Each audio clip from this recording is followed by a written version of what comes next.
बेआईन भावे गोरु चालाण हेउथुबा एक बोलेरो गाड़ी को निया लगाई जाली देइछंती ग्रामवासी। गो माफिया माने अति अमानुषिक भावरे एक बोलेरो भितरे गोरु को भर्ती करी चालाण करुथिले। तबे ग्रामर लोक माने एहा जानिबा परे गोरु भर्ती थिबा बोलेरो टिकु अटकाइबाकु चेष्टा करिबारु माफिया माने खसी पळाइबाकु उद्यम करिथिले। किंतु ग्रामवासी माने बोलेरो टिकु न छाडिबारु गो माफियांक सहित समानंकर झगड़ा होइथिला। एही समय रे अन्य ग्रामवासी माने घटनास्थल रे पहुंची जिबारु माफिया माने छत्रभंग देई फेरार मारिथिले। परे स्थानीय ग्रामवासी माने बोलेरो भितरे थिबा गोरु मानंकु बाहर करि देई सेथिरे निया लगाई देइथिले।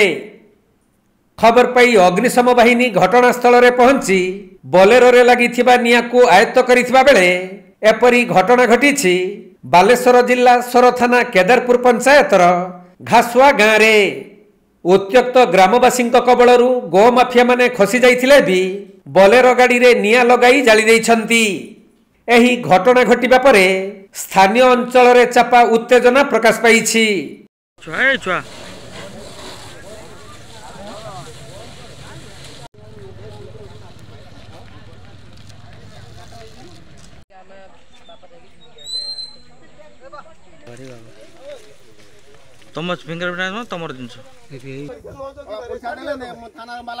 बालेश्वर जिला सोररू सुमंत दास रिपोर्ट कोणार्क लाइव।